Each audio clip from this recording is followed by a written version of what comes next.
Sabay na bumuhos ang ulan at ang matalim na titig ni Vanessa, ang ex-fiancé ni Damian.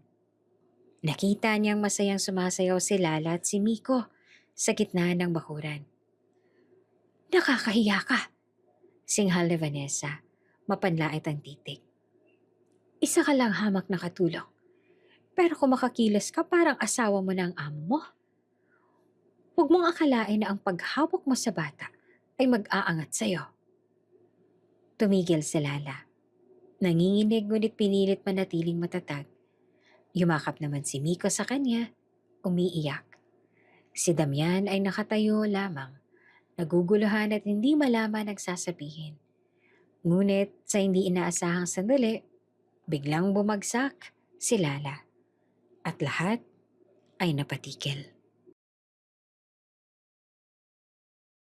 Kung bago ka pa lang sa channel neto, ibang kwento ni Ate Jane, istorya mo, ikwento ko. Huwag kalimutang pindutin ang notification bell at subscribe button.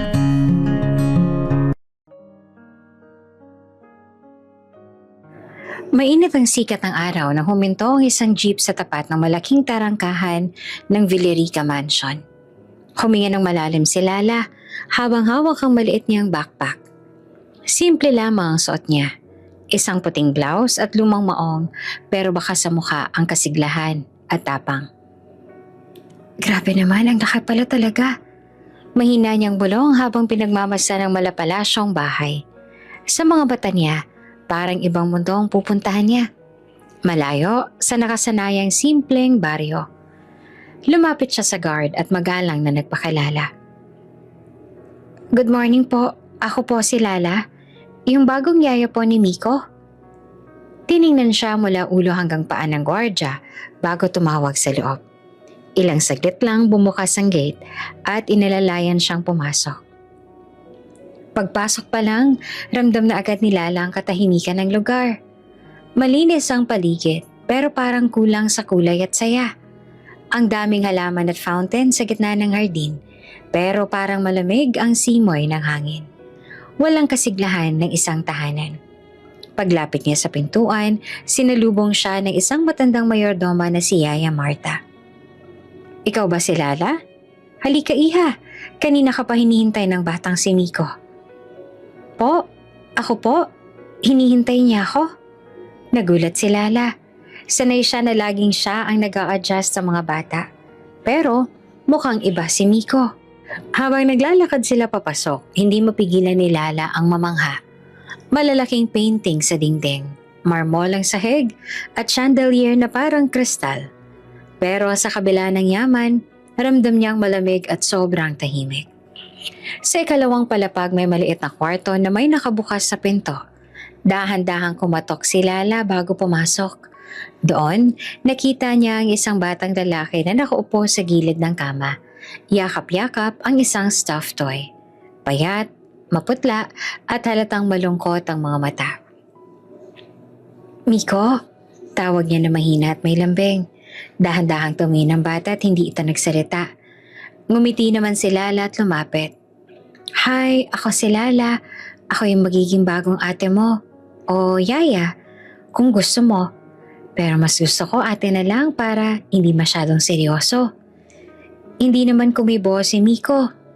Napansin ni Lala na tila mailap ito. Nag-isip siya ng paraan. Hinugot niya mula sa bag ang maliit na laruang hand puppet na dala niya. Isang kuneho na kulay puti. Isinuot niya ito sa kamay at pinakilos. Hi Miko, ako si Bunny. Pwede ba kitang maging kaibigan? Biro niya gamit ang mataas na boses. Sa una, walang reaksyon. Pero nang tumalon-talon pa ang puppet at kunwari kumakanta ng nonsense sa song, unti-unting kumurba ang labi ng bata.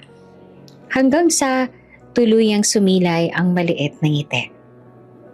Nakita iyon ni Lala at napalakas ang tibok ng puso niya. Yes! Nakita ko yun, Miko. Ngumiti ka. Woo! Achievement unlocked! Hindi napigilan ng bata ang mapatawa ng bahagya. At sa unang pagkakataon, natunaw ang malamig na espasyo sa paligid. Habang naglalaro sila, biglang bumukas ang pinto. Anong ginagawa mo dito? Malamig na tinig ng isang lalaki. Parehong napalingon si Lala at Miko. Nakatayo sa pinto si Damian Villarica, ang bilyonaryong ama ng bata. Suot nito ang itim na suit, matikas at seryosong mukha. Ang tingin niya kay Lala ay puno ng pagsusuri. Parang isang taong sanay magdesisyon agad kung tatanggapin ba o tatanggihan ang isang tao. Sir, ako po si Lala, yung bagong yaya po ni Miko. Maingat na sabi niya, medyo kinakabahan. Tiningnan siya ni Damian mula ulo hanggang paa. Walang emosyon sa mukha. Lala? Parang inuulit lang niya ang pangalan. Tumango siya at mabilis na inalis ang puppet sa kamay. Oo po sir, ako po. Imbes sa kausapin si Lala, nilapitan ni Damian ang anak. Miko, okay ka lang pa? Hindi ka ba naistorbo? Pero laking gulat niya nang si Miko mismong kumapit sa kamay ni Lala. Daddy, si Yaya Lala, gusto ko siya. Mahina pero malinaw ang tinig ng bata. Nanlaki ang mga mata ni Damian. Noon pa man, bihira nang magsalita si Miko, lalo na sa mga bagong tao. At ngayon, ilang minuto pa lang na nakasama ang dalaga, kumakapit na agad. Napatingin si Damian kay Lala, tila hindi siya makapaniwala. Tanging iyon lang ang kanyang nasabi, pero may bahid ng pagtataka ang tono. Lumapit si Yaya Martha. Sir Damian, mukhang nagustuhan po talaga ng bata si Lala. Bihira hong mangyari yan. Saglit na katahimikan ang bumalot sa silid. Si Damian, seryoso pa rin ang ekspresyon pero hindi maitatanggi na nagulat siya. Fine, malamig niyang sabi. Manatili ka dito. Pero tandaan mo, trabaho lang. Walang palya. Walang problema. Pagkatapos ay tumalikod siya at umalis. Napabuntong hininga si Lala. Nanghina siya sa kaba pero hindi niya pinahalata sa bata. Ngumiti siya kay Miko at maling itinaas ang puppet. Ayan, nakita mo? Mukhang scary si daddy mo minsan pero don't worry. Andito si Ate Lala. Gagawin kong masaya ang bawat araw mo. Muling umiti si Miko at yumakap sa kanya. Sa loob-loob ni Lala, iyon ay simula ng isang kakaibang paglalakbay. Di lamang bilang yaya, kundi bilang isang taong unti-unting magbibigay ng kulay sa malamig na mundo ng Villarica Mansion. At sa labas ng kwarto, nakatayo naman si Damian sa may hallway. Hindi mapigilan ng muling sulyapan ng silid. Tahimik siyang nag-isip. Bakit parang may kakaiba sa babaeng yon? Maaga pa lang ay makulimlim na ang langit. Nakatanaw si Lala mula sa bintana ng silid ni Miko habang nag-aayos ng laruan. Mukhang uulan, Miko. Sabi niya at pilit na masaya ang tono. Si Miko naman ay nakaupo sa sahig habang nagdo-drawing. Tumango lamang. Tahimik pa rin ang bata pero kumpara sa unang araw, mas madalas na itong lumalapit kay Lala. Ilang minuto pa, bumuhos na ang ulan. Malalakas ang patak na tumama sa salamin. May kasama pang kulog at kidlat na nagpatingin kay Miko. Halatang kinakabahan. Napansin niyo ni Lala. Agad siyang lumapit at niyakap si Miko. Miko, don't worry, safe tayo dito. Pero alam mo ba, masaya rin minsan ang ulan. Nagkibit balikat ang bata. Gusto mo bang makita? Nakangiting tanong ni Lala bago ito makatanggi. Hinila niya na si Miko papunta sa hardin. Sa labas ng mansyon, ramdam agad nila ang lamig ng ulan. Si Miko nung una ay nag-aatubili. Pero si Lala, nakataas ang dalawang kamay at umiikot at tumatawa. Yay! Labor shower! Biro niya. Napatingin naman si Miko sa kanya. Hindi siya makapaniwala. Isang yaya na walang kaarte-arte, sumasayaw sa ulan na parang bata rin. Unti-unti lumalambot na ang mga mata ng bata. Inabot ni Lala ang kamay niya. Tara Miko, tayo lang. Dahan-dahan hinawakan siya ng bata. Una, naglakad ito sa damuhan. Pero nang makita niyang masaya si Lala, bigla siyang napatawa. Ate Lala, tingnan mo! Sigaw ng bata habang tumatalon-talon sa tubig. Natawa si Lala at sabay silang tumakbo. Umiikot at nagsisigawan sa tuwa. Ang halakak ni Miko ay tumunog na parang musika sa malamig na hangin. At doon sila nahuli. Sa balkonahe ng ikalawang palapag nakatayo si Damian, nakasilip. Nanlaki ang kanyang mga mata nang makita ang anak.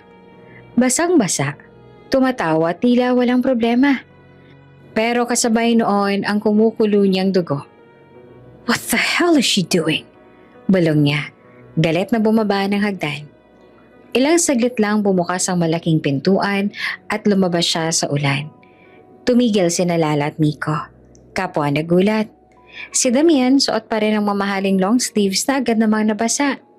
Pero hindi niya iyon ininda. Lala! Matilim ang tinig niya. Anong ginagawa mo? Nanlaki ang mga mata ni Lala pero hindi niya binitiwan si Miko. Sir, naglalaro lang po kami. Naglalaro? Singhal ni Damian. Hindi mo ba alam na pwedeng magkasakit ang anak ko? Napayuko naman si Lala. Pero bago siya makapagsalita, humabol ng salita si Miko. Daddy please, masaya ako. Natigilan si Damian. Napatingin siya sa anak. Mula pagkamatay ng asawa, hindi niya naaalala ang huling beses na narinig niya ang anak na sumigaw ng ganoong kasaya. Basang-basa man, nakatawa si Miko. Kumakapit sa kamay ni Lala na parang ayaw nang pakawalan. Daddy, look! I'm happy! Parang may humaplo sa puso ni Damian. Ang galit na kanina lang ay nagngangalit, biglang napalitan ng pagtataka at kakaibang damdamin. Si Lala nanginginig pero nagsalita. Pasensya na po sir, gusto ko lang pong matutong umiti si Miko kahit minsan. Kasi palang matagal na siyang hindi naging bata. Napatingin naman si Damian sa kanya.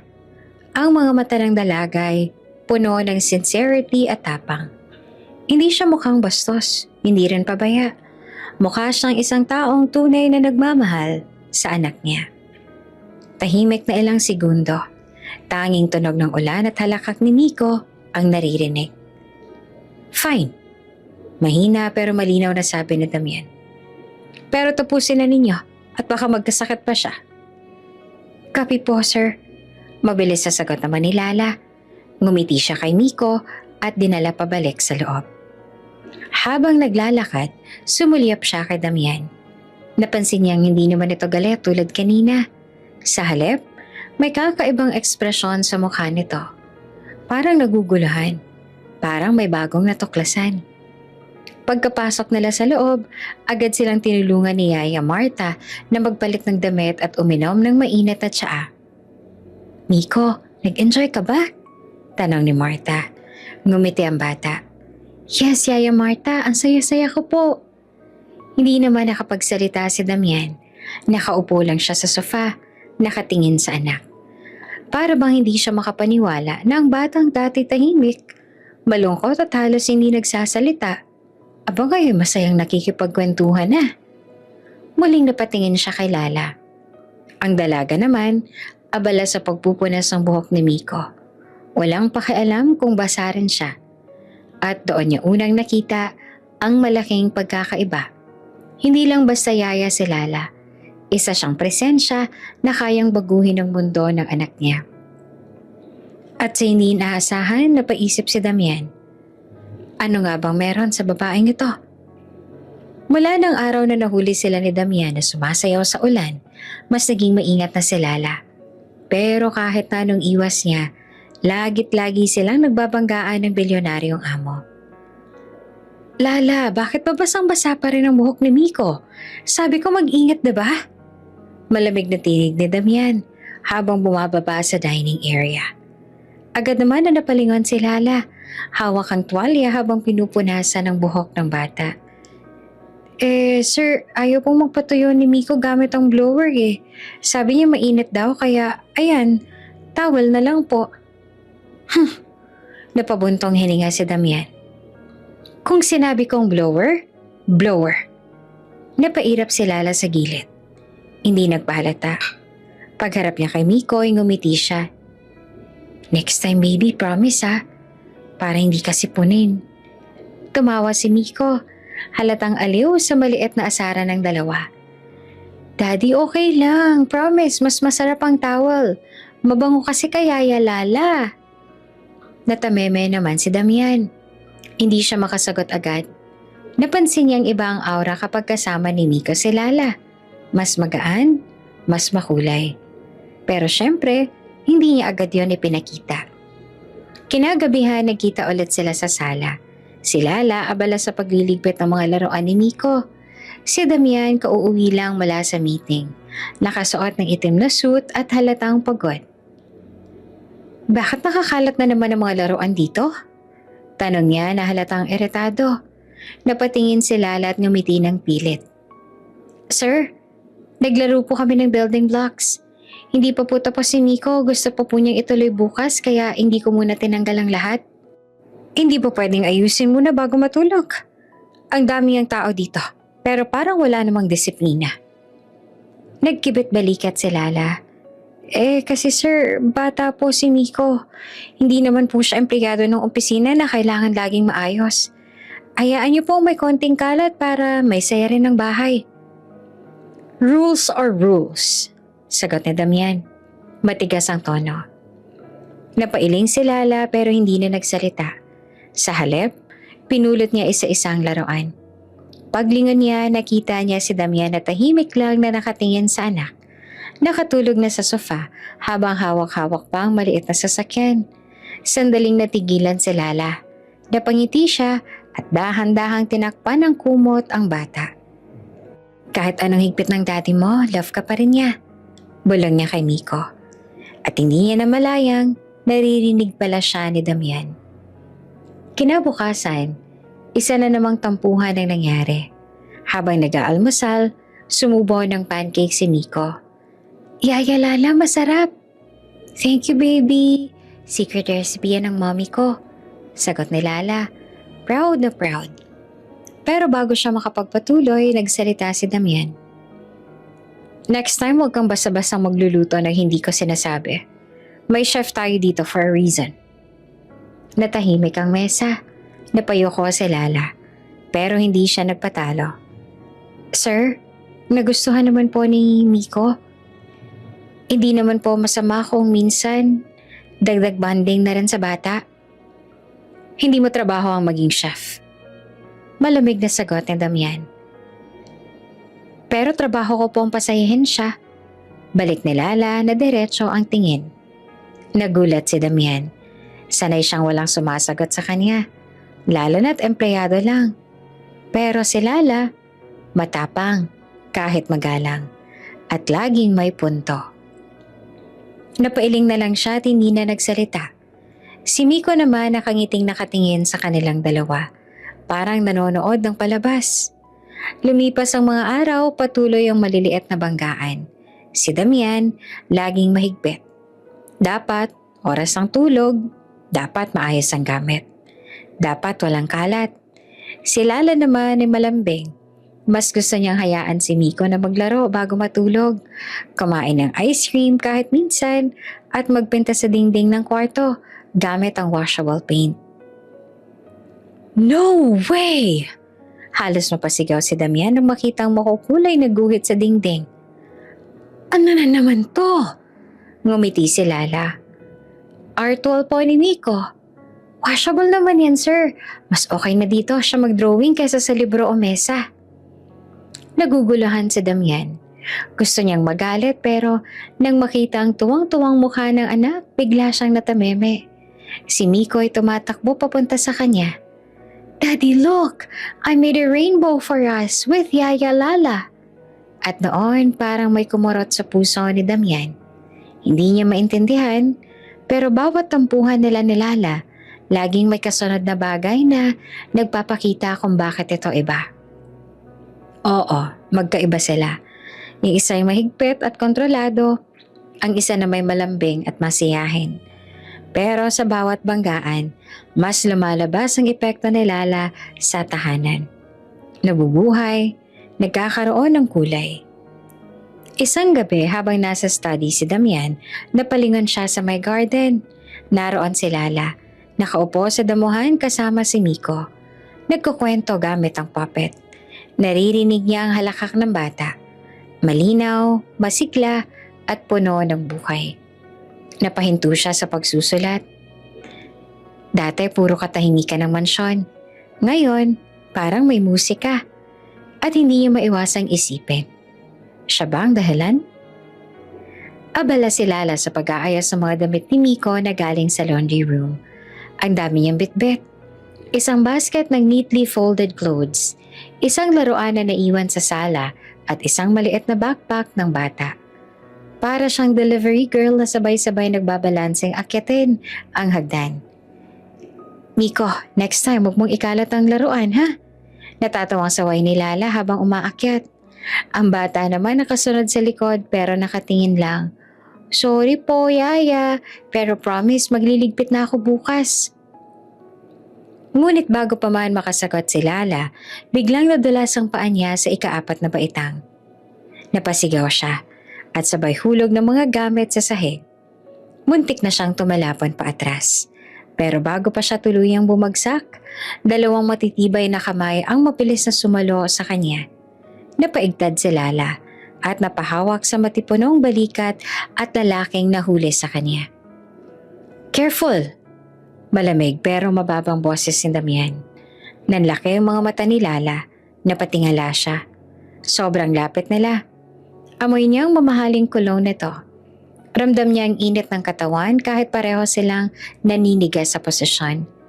Sir, sorry po. Hindi ko sinasadya. Mahina niyang bulong.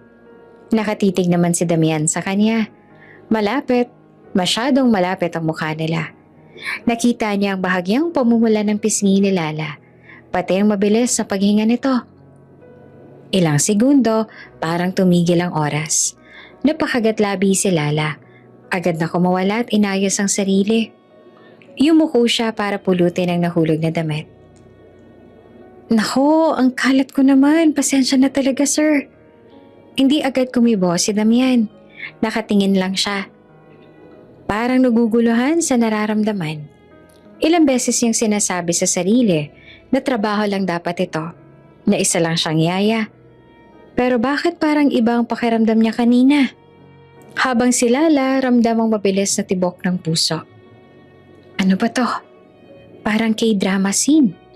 Bulong niya sa isip, pilit tinatawanan ng sarili. Kinagabihan, habang nasa kusina si Lala at nagtitimpla ng gatas para kay Miko, hindi niya maiwasang maalalang eksena. Napatid, muntik nang matumba, nahuli ng amo. At yung titig nila, Diyos ko, parang slow motion lahat. Napapailing siya. Lala, tigilan mo nga, trabaho lang. Trabaho lang. Mahina niyang bulong habang hinahalo ang gatas. Biglang may boses sa likod. Sino kausap mo? Nalaglagalos ang kutsarita niya. Paglingon niya, si Damian pala. Nakatayo sa may pintuan. Nakasuot ng puting polo shirt na nakabukas ang 2 botones. Medyo disheveled ang itsura. Pero lalo lang itong nakakadagdag ng appeal. Sir, wala po. Sarili ko lang. Mabilis na depensa ni Lala. Hawak ang tasa ng gatas. Tumaas ang kilay na Damian. Weird. Ganito lang po talaga ako. Sagot ni Lala nang umiti ng pilit. Tahimik lang itong naglakad papasok at kinuha ang isang baso ng tubig.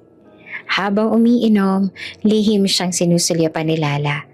At sa tuwing mahuhuli niyang nakatingin ito, agad niyang iniiwas ang tingin. Parang nahuli sa krimen. Hanggang sa napabuntong hininga si Damian at nagsabi, Next time mag-ingat ka sa hagdan. Delikado. Nagulat si Lala. Hindi niya inaasahan na uungkatin pa nito ang nangyari. Opo sir, sorry po talaga. Hindi na yon tungkol sa sorry. Sagot ni Damian. Nakatingin siyang diretso sa kanya. Kung nasaktan ka kanina, paano si Miko? Natigilan si Lala. Hindi niya alam kung bakit pero parang may lambing at pag-aalala sa tono ng boses nito. At hindi niya iyon inaasahan. Napatingin siya. Don't worry po. Hindi po ako papayag na mangyari yon. Kailangan pa akong kasama ni Miko. Di ba, sir? Sandaling nagtagpo ang kanilang mga mata. Tahimik, walang salita, pero ramdam ang kakaibang tensyon sa hangin. Si Damian naman, mabilis na umiwas at naglakad paalis. Good night. Si Lala naman ay naiwan sa kusina. Hawak ang tasa ng gatas, pero nangingiting mag-isa. Good night din po, sir. Kinabukasan, parang walang nangyari. Pero pareho nilang ramdam na may kakaiba. Habang nag-aalmusal, si Damian ay tahimik na nagbabasa ng dyaryo. Si Lala naman, abala sa pag-aasikaso kay Miko.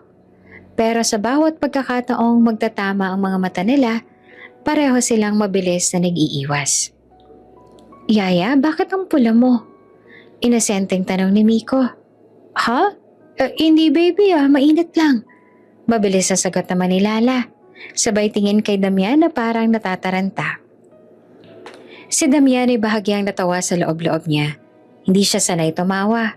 Pero ngayon, parang may kakaibang saya na dulot ng simpleng eksenang iyon. At doon niya unang naramdaman, hindi lamang simpleng pagkakaiba ang dala ni Lala. May kung anong bagay na hindi niya maipaliwanag. Pero ramdam niya, nagsisimula nang magbago ang puso niya. Abala si Lala sa buong umaga. Birthday yun ni Miko. At kahit simpleng handaan lang, gusto niyang maging espesyal ito para sa bata. Sa kusina, tinutulungan niyang mga staff na maglagay ng tempura sa mga tray, maglagay ng lobo sa dingding at magayos ng cake na may simpleng design. Blue frosting at maliit na kotse sa ibabaw. Wow, ang dami namang lobo! Tuwang-tuwang sabi ni Lala habang nakataas pa ang kamay. Itinatali ang huling asul na lobo sa dingding. Ngumiti si Miko. Tahimik na nakaupo sa gilid habang nanonood. Hindi sanay ang bata sa ganitong handaan. Lalo na't kadalasan, puro mga matatanda lang ang kasama niya. Pero, iba si Lala. Sobra siyang mag-effort para mapasaya siya. Yaya, may cake talaga? Mahina at parang nagtatakang tanong ni Miko. Oo naman, sagot ni Lala. Lumapit at pinisil ang pisngi ng bata. Hoy, birthday mo kaya ngayon? Dapat espesyal ka. Napayo ko si Miko, pero halata ang liwanag sa mata niya. Nang magsimula ang munting party, dumating ang ilang kapitbahay na bata at anak ng mga kaibigan ni Damian. Tahimik lang si Damian sa isang sulok, nakatingin mula sa veranda habang kausap ang isang business partner sa telepono. Pero hindi nakatakas sa paningin niya ang kasiglahan ni Lala. Mga kids, ready na ba kayo sa puppet show? Sigaw ni Lala habang nakatayo sa harap ng maliit na improvised stage na gawa lang sa mesa at kumot. Nagpalakpakan ang mga bata, pati si Miko. Medyo lumapit at naupo sa sahig. Nagsimula si Lala sa boses ng puppet na mukhang kuting. Hello mga kaibigan, ako si Kitty Cat. Handa na akong sumayaw. Tuwang-tuwa pa ang mga bata. Nagtatawanan habang gumagalaw ang puppet na parang buhay. May kasama pang maikling kanta na kinanta ni Lala na sa cute na boses. Meow meow! Sayaw! Huwag kayong malungkot, mag-enjoy tayo! Humahalakak ang mga bata. Si Miko na madalas ay tahimik at mahiyain, unti-unting napapatingin ng diretso. Tapos, isang maliit na ngiti ang lumabas sa labi niya. Nakamasid si Damian mula sa veranda at doon siya parang napatigil. Ang ngiti ng anak niya ay matagal niya nang hindi nakita. Parang may kirot at tuwa na sabay niyang naramdaman. Pagkatapos ng puppet show, nagsimula ang sayawan. Naka-on ang upbeat children's song at biglang sumayaw si Lala sa gitna ng mga bata. Gumagawa ng nakakatawang galaw. Tara Miko, tawag niya. Dance with us. Umiling muna si Miko. Pero nung makita niyang lahat ay sumasayaw at natatawa, dahan-dahan siyang tumayo at sumunod. Sa una ay nag-aalangan pa ang galaw niya. Pero nang hawakan ni Lala ang kamay niya at sabayan siya, napatawan na rin siya ng malakas. Yay! Sigaw ng mga bata. Miko's dancing! Si Damian naman ay nakatulala habang pinapanood iyon. Hindi niya maalala kung kailan huling tumawa ng gano'n ang anak niya.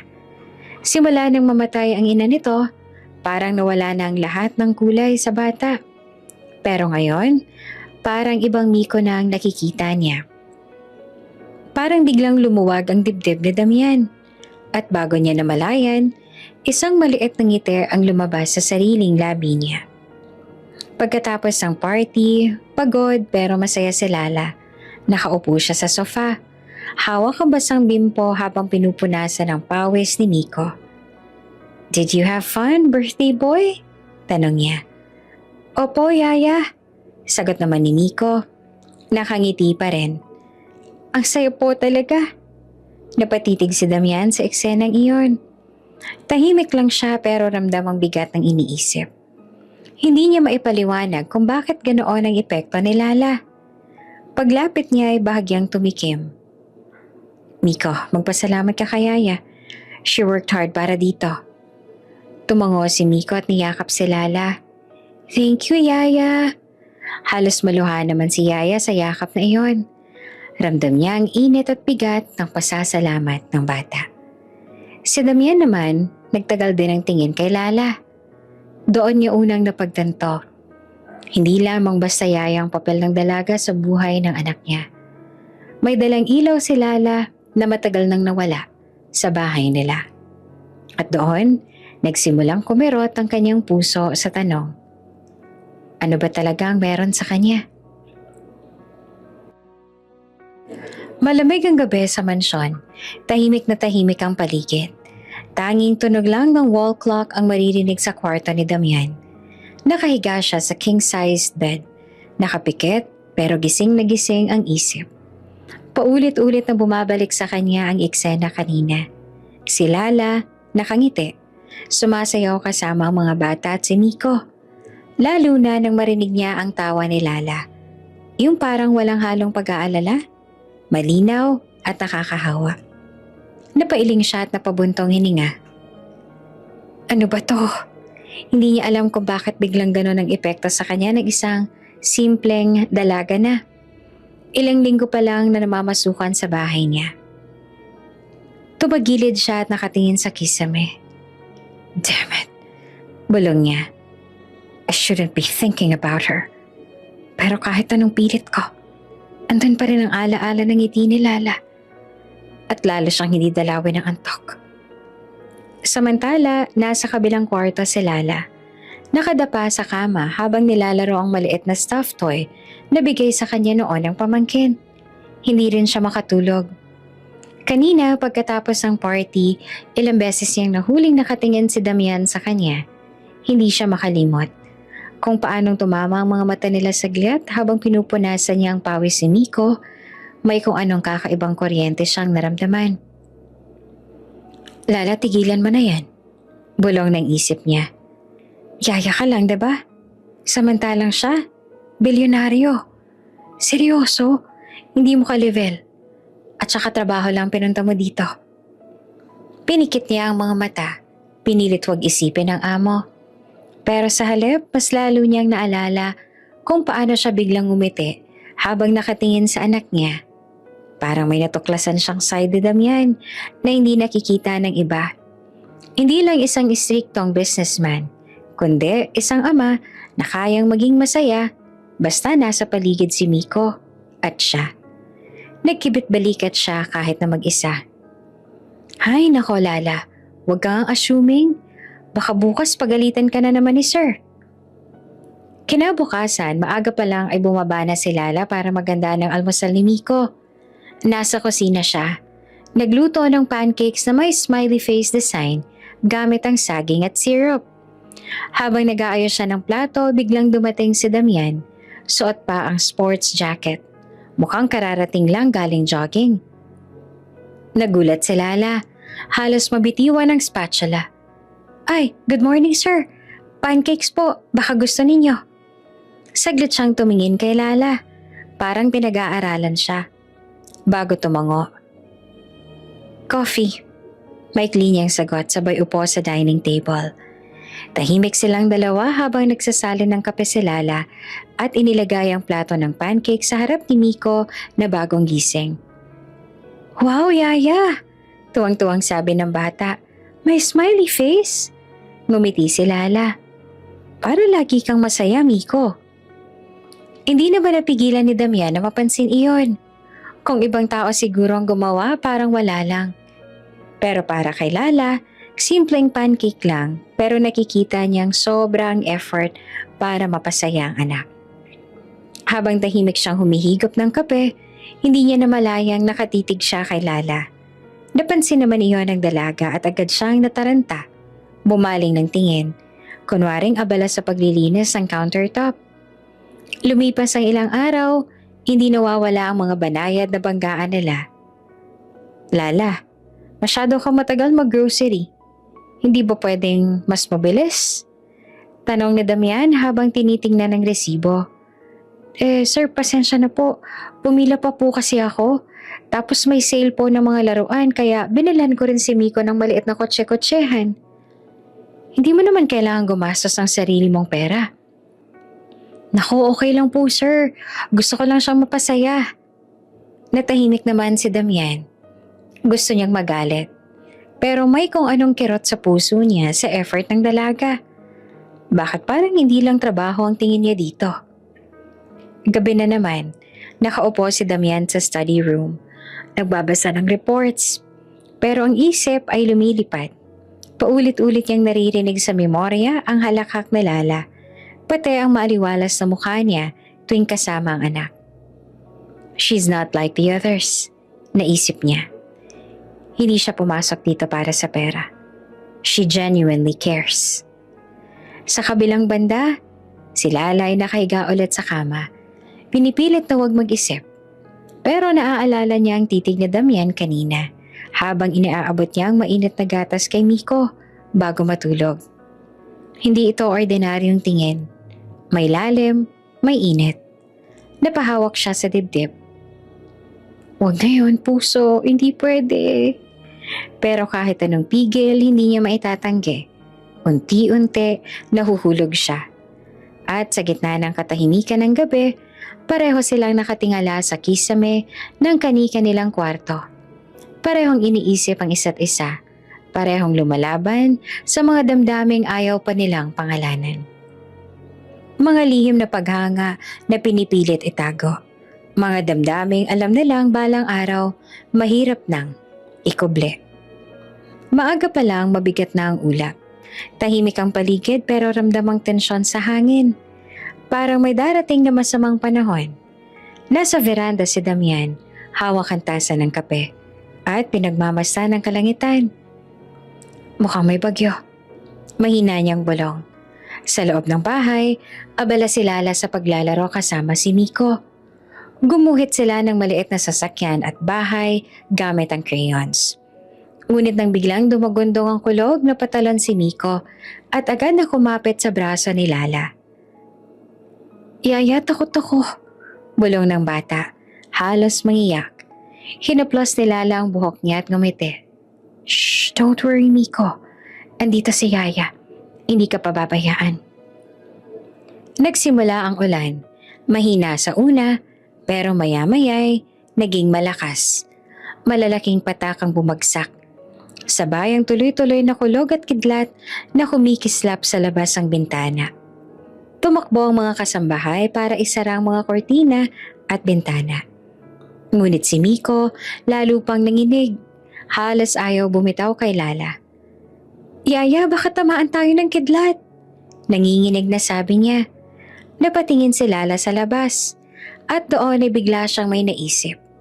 Imbes na manatili sa loob at palakasin ang takot ng bata, mabilis niyang kinuha ang maliit na jacket ni Miko at isinukbit ito. "Halika Miko," masayang sabi niya. "Let's play in the rain." "Ha? Yaya, baka magalit si Daddy." Nag-aalangan si Miko.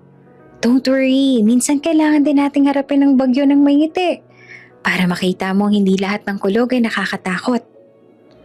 Nagulat ang mga kasambahay nang makita si Lala na bitbit si Miko palabas ng veranda.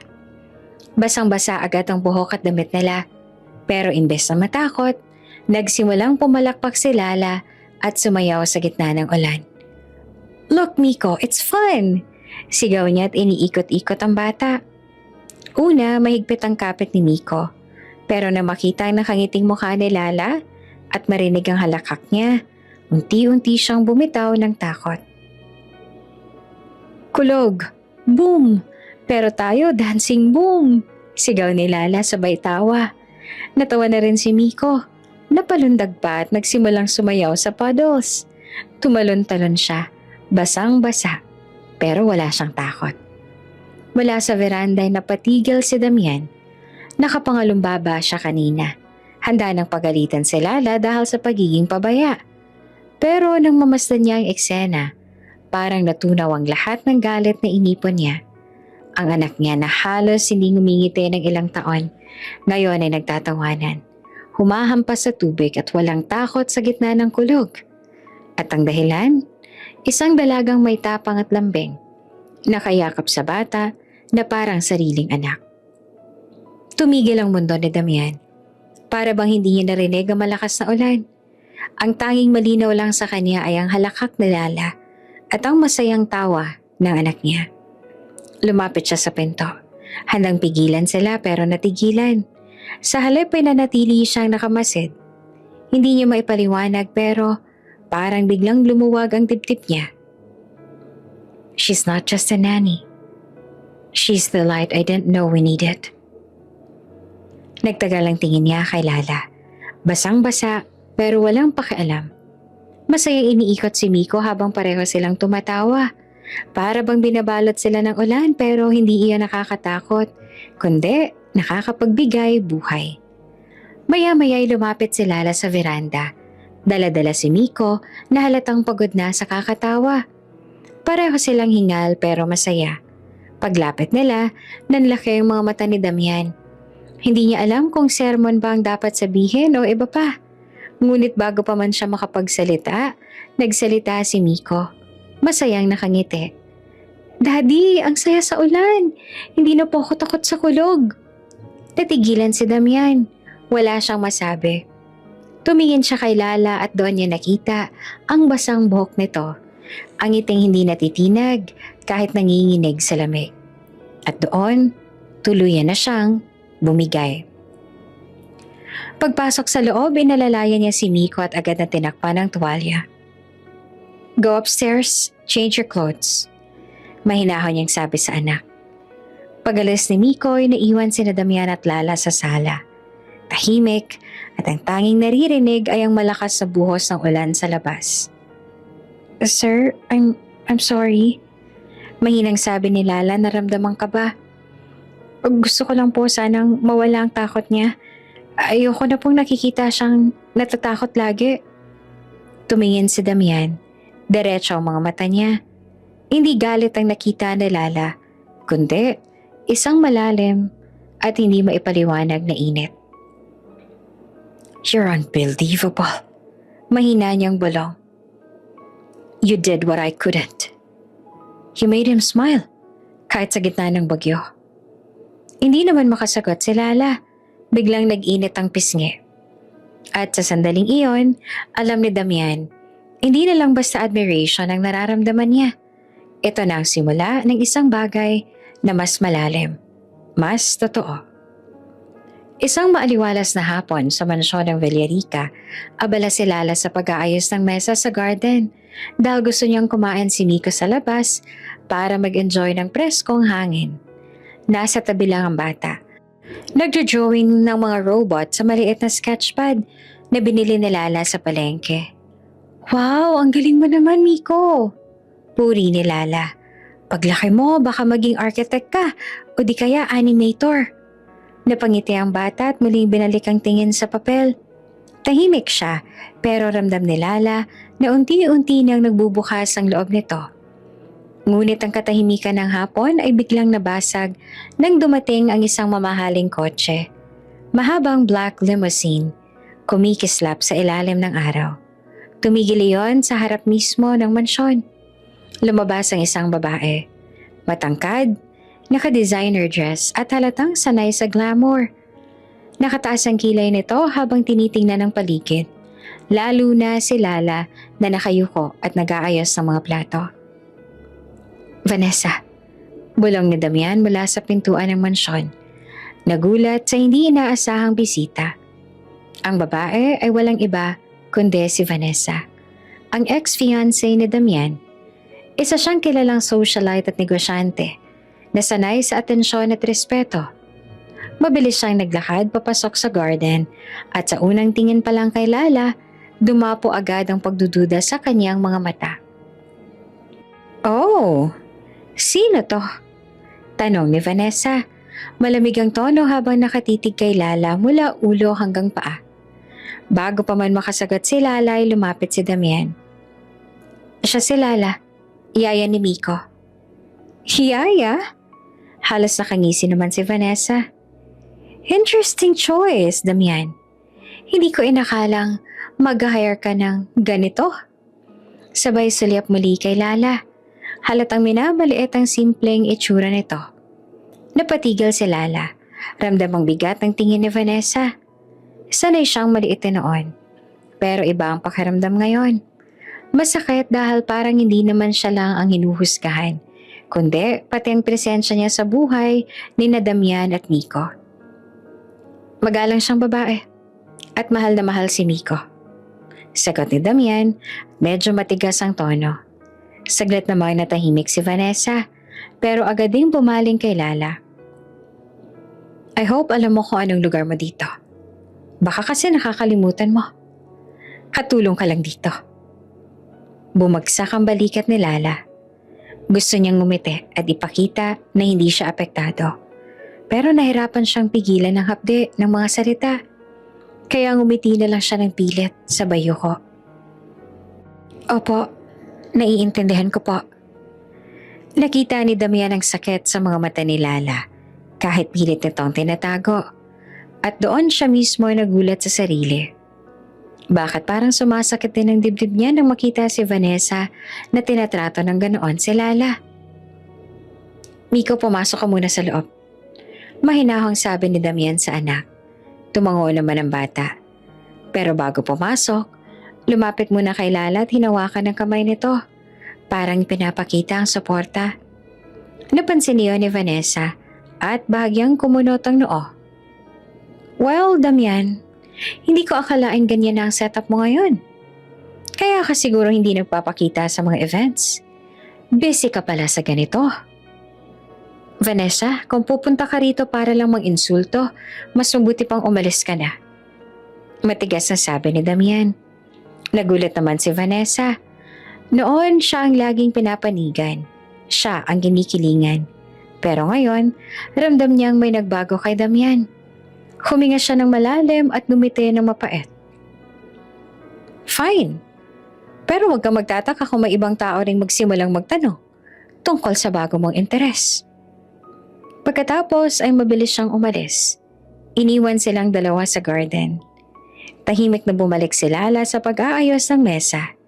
Iwasang tingin kay Damian. Pasensya na po, Sir Damian. Baka nakabastos ako sa bisita ninyo. Umiling si Damian. Lumapit at marahang kinuha ang plato mula sa kanyang kamay. Wala kang kasalanan, Lala. Hindi ka dapat nagsosorry. Siya ang lumampas sa linya. Nilingon siya ni Lala. Nagulat sa pagkakaibang iyon. Sanay siyang laging seryoso at malamig ang amo. Pero ngayon, parang may lambing sa boses nito. Pero sir, baka kung ano pong isipin ng tao. Hindi ko na iniisip ang sasabihin ng iba. Putol pa ni Damian. Ang mahalaga ay nandito ka para kay Miko at para sa akin. Natigilan siya. Parang may nais pang sabihin pero pinigilan. Para sa akin, ginagawa mo ng higit pa kesa dapat. Namula si Lala. Hindi niya alam kung paanong tatanggapin ang mga salitang yon. Gusto niyang ngumiti, pero pinili niyang tumahimik na lang. Habang nagliligpit ang mga gamit, lihim na napatingin si Damian kay Lala. At doon niya napansin kung gaanong kalakas ang tibok ng kanyang puso. Isang bagay na matagal niya nang hindi nararamdaman. Samantala si Vanessa, Mula sa loob naman ng kanyang kotse ay napahawak sa kanyang dibdib. Hindi siya sanay na hindi siya ang sentro ng mundo ni Damian. At sa unang pagkakataon, naramdaman niya ang selos. Hindi sa ibang mayamang babae, kundi sa isang simpleng yaya na tila nakahanap ng lugar sa puso ng lalaking minsang kanya. Tahimik ang buong mansyon ng gabing iyon. Katatapos lang ng hapunan at natulog na si Miko matapos magkwento si Lala ng isang bedtime story tungkol sa isang prinsipe at isang masayahing payaso. Sa hallway nakasandal si Damian sa gilid ng pintuan ng silid ng anak. Pinapakinggan ang mahihinang tawanan ni Miko bago ito tuluyang dalawin ng antok. Ilang buwan na mula nang huling marinig niya ang ganoong klaseng halakhak sa anak. At ang dahilan nito, ang babae ngayon ay marahang lumalabas ng kwarto. Hawak ang maliit na flashlight at nakangiti. Mahimbing na po siyang natutulog. Bulong ni Lala. Sinaradong pinto ng dahan-dahan. Tumango si Damian. Salamat. Akala ni Lala tapos na roon ang usapan. Pero hindi gumalaw si Damian. Nakatitig lang ito sa kanya na para bang may iniisip na malalim. Medyo nailang si Lala. May kailangan po ba kayo, sir? Huminga ng malalim si Damian. Gusto lang kitang pasalamatan. Hindi ko na matandaan kung kailan ko huling nakita si Miko na ganoong kasaya. Napatigil si Lala. Hindi niya alam kung anong isasagot. Ginagawa ko lang naman po yung trabaho ko, sir. Gusto ko lang na maging masaya si Miko. Umiling si Damian, lumapit ng kaunti. Hindi lang trabaho, Lala. Higit pa doon. Hindi ko magagawa iyon kahit anong yayang kunin ko. May kakaiba sa'yo. May dala kang liwanag na kahit itong bahay na to, matagal nang hindi nakikita. Parang biglang bumilis ang tibok ng puso ni Lala. Hindi niya kayang salubungin ang mga mata ni Damian, kaya ibinaba niya ang tingin sa sahig. Sir, huwag niyo pong palakihin. Totoo pong masaya ako kapag napapangiti si Miko. Pero trabaho ko yon. Wala nang iba. Naramdaman niya ang bigat ng katahimikan. Para bang may mga salitang nakabitin sa hangin na hindi na ibulalas. Trabaho nga lang ba talaga? Mahina pero klarong tanong ni Damian. Nag-angat ng tingin si Lala. Nagulat sa deretsahang tanong na iyon. Nandoon sa mga mata ni Damian ang isang bagay na hindi niya inaasahan. Init, lambing, at isang damdaming hindi akma para sa isang amo. Agad siyang umiwas. Pinilit maging kalmado. Opo, trabaho lang. Kung wala si Miko, wala rin ako dito. Parang may kirot sa dibdib ni Damian sa narinig. Hindi niya maintindihan kung bakit masakit. Pero pilit niyang pinananatiling seryoso ang mukha. Kung ganon, marahan niyang sagot. Salamat dahil ginagawa mong higit pa sa trabaho ang epekto mo kay Miko. At sa akin. Napakagatlabi si Lala. Ayaw niyang magpahalata. Pero ang mga salitang yon ay parang kumiliti sa kanyang puso. Kaya naglakad siya palayo. Hawak-hawak ang flashlight. Good night po, Sir Damian. Good night, Lala. Mahina ring sagot ni Damian. Nakasunod ang tingin sa kanya hanggang mawala siya sa dulo ng hallway. Pagpasok ni Lala sa kanyang maliit na kwarto, bumagsak siya sa kama. Pinilit niyang i-convince ang sarili. Trabaho lang, Lala. Trabaho lang. Huwag kang mahuhulog. Pero habang paulit-ulit niyang inuusal iyon, lalo namang sumisiksik sa isip niya ang mga mata ni Damian. At ang init ng boses nitong halos umamin. Samantala, sa sariling silid naman ni Damian, nakaupo siya sa gilid ng kama. Hawak ang isang baso ng alak pero hindi makainom. Iniisip niya ang mga nangyayari. Noon madali lang para sa kanya na iwasan ang emosyon. Na magtago sa likod ng trabaho at negosyo. Pero ngayong may Lala, hindi niya maitago sa sarili. Unti-unti siyang nagigising sa damdaming matagal niya nang inilibing. At doon niya tinanggap ang katotohanan. May nararamdaman na siya para kay Lala. Daddy, ang saya dito! Sigaw ni Miko habang tumatakbo sa damuhan ng rest house nila sa probinsya. Nakangiti si Damian habang nakaupo naman sa veranda. Pinagmamasa ng anak na halos hindi mapakali sa kakalaro. Matagal na rin mula nang nadala niya ito rito. Lagi kasing trabaho ang inuuna niya. Ngayon lang niya muling nakita ang anak na ganoong ka-energetic. "Careful, Miko!" Sigaw ni Lala. Nakasunod sa bata habang hawak ang maliit na basket ng prutas. Nakasuot siya ng simpleng white shirt at shorts at ang buhok ay nakatali lang sa ponytail. Pero kahit simple, hindi mapigilan ni Damian na mapansin kung gaano siyang kanatural at ka-fresh tingnan. Lumapit si Miko. Bitbit ang isang hilaw na mangga. "Daddy, look! Nahulog sa puno! Pwede ba nating kainin?" Tumaas naman ng kilay ni Damian. "Hilaw pa yan, baka mangasim ka." Ngumiti si Lala, sabay kuha sa mangga. "Hindi naman, sir. Pwede namang gawing manggang hilaw na may bagoong. Gusto mo ba, Miko?" "Oo, yummy yun!" Halos mapatalo naman ng bata. Napailing si Damian pero halatang natatawa. "You really know how to win his heart," sabi niya pa kay Lala.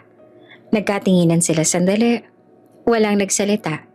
Pero ramdam ang init sa paligid kahit malamig ang simoy ng probinsya. Sa kusina ng rest house, sabay silang nagluto. Si Lala ay naghiwa ng gulay. Si Damian naman nagpapaapoy ng uling para sa ihawan. Hindi siya sanay, pero gusto niyang subukan. "Sir, kaya niyo ba yan? Mukhang hindi pa kayo nagbabarbecue sa buong buhay niyo ah." Biro pa ni Lala. Napapailing habang pinagmamasta ng medyo nahihirapang si Damian. "Hindi naman ako helpless. Depensa nito. Pero halatang nahihirapan nga." Nang muntik nang masunog ang isaw, agad siyang tinulungan ni Lala. Nagabot sila ng kamay sa parehong oras at nagdikit ang kanilang daliri. Sandali silang napatigil. Nagtama ang mga mata. Bigla silang parehong natawa para iwasan ang awkwardness. Pero sa loob nila, may kakaibang kilig na kumirot. Kinabukasan, naglakad sila sa maliit na bayan. Kumain sila ng halo-halo sa plaza. Bumili si Lala ng pulang sombrero para kay Miko. At bumili rin sa Damian ng simpleng abaniko para kay Lala. "Para sa'yo," sabi niya nang iabot ang abaniko. "Mainit kapag tanghali." Nagulat si Lala pero ngumiti. Thank you, sir. First time ko pong makareceive ng abaniko galing sa bilyonaryo." Napangiti naman si Damian. "Well, first time ko rin bumili ng abaniko para sa isang babae." Hindi na nagkomento pa si Lala, pero hindi rin mapigilan ang init sa pisngi niya. Kinagabihan, nag-set up sila ng maliit na bonfire sa bakuran ng rest house. Si Miko masayang nag-roast ng marshmallow habang si Lala naman ay kumakanta ng simpleng lullaby. Pabulong lang para hindi malungkot ang bata. "Parang pamilya tayo, Daddy," biglang sabit ni Miko. "Ikaw, ako, tsaka si Yaya Lala." Nagkatinginan ulit sina Damian at Lala. Walang masabi, pero ang mga mata nila ay parehong sumasang-ayon. Matapos makatulog si Miko sa tabi, nagpaiwan sila ni Damian malapit sa apoy. Tahimik, tanging tunog lang ng kuliglig at hampas ng hangin sa mga puno ang maririnig. "Alam mo, Lala," basag ni Damian sa katahimikan. "Ngayon ko lang naramdaman na parang normal na pamilya ulit kami ni Miko. Salamat sa'yo." Nag-iba ang pintig ng puso ni Lala. "Sir, sobra naman yata yun. Ginagawa ko lang kung anong kaya ko."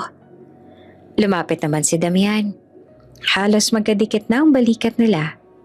Ang apoy ng bonfire para bang lalong nagbigay ng init sa pagitan nila. Sandali silang nagkatitigan. At dahan-dahan silang parehong lumapit. Unti-unti na silang magtatama ng labi nang biglang umihip ng malakas na hangin at nagpatay ng apoy. Pareho silang natawa, sabay iwas. "Good night, Lala," bulong ni Damian. "Good night po, Sir Damian. Sagot ni Lala. Hawak-hawak ang dibdib niya na parang sasabog sa kaba. Maliwanag ang umaga sa rest house. Gising na si Miko at abala sa pagpipinta ng gamit ng mga crayons at isang malaking drawing pad. Katabi niya si Lala na nagugupit ng colored papers para sa gawing paper crown. Yaya, tingnan mo.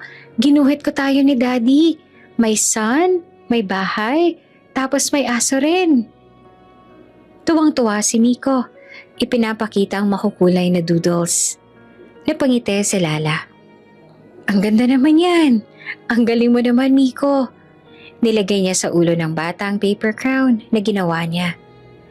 Now you're king, Miko. Tumawa ang bata at yumakap sa kanya. Pero bago pa siya makatawa pabalik, biglang may mainit na tumulo mula sa ilong niya. Yaya, may dugo ka! Sigaw ng bata sabay turo. Napatda si Lala.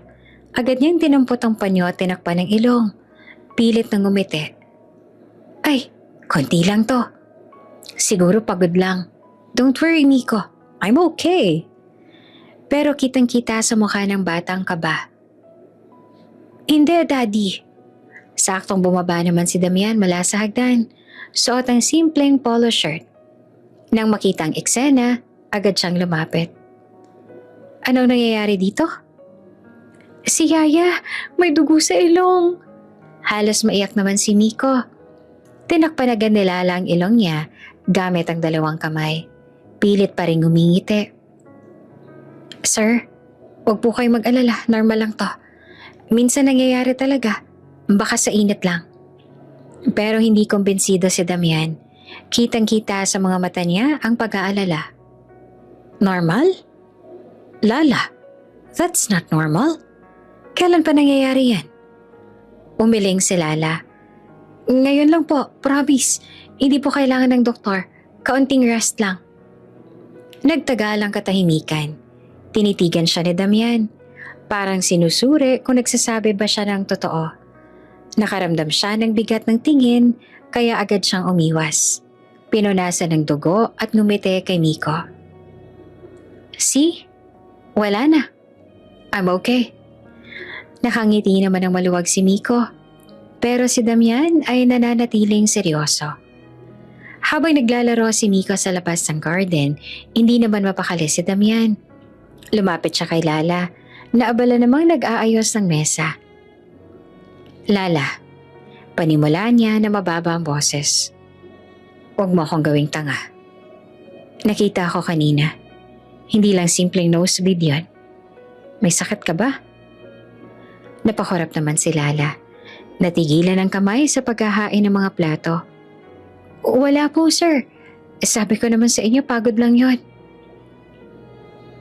Pagod doesn't make you bleed like that. Sagot ni Damian. Halatang may along inis at kaba. Tell me the truth. Saglit siyang napatingin kay Damian. At doon niya nakita ang tunay na concern sa mga mata nito. Hindi iyon galit ng isang boss. Ito'y takot ng isang taong ayaw may mawala.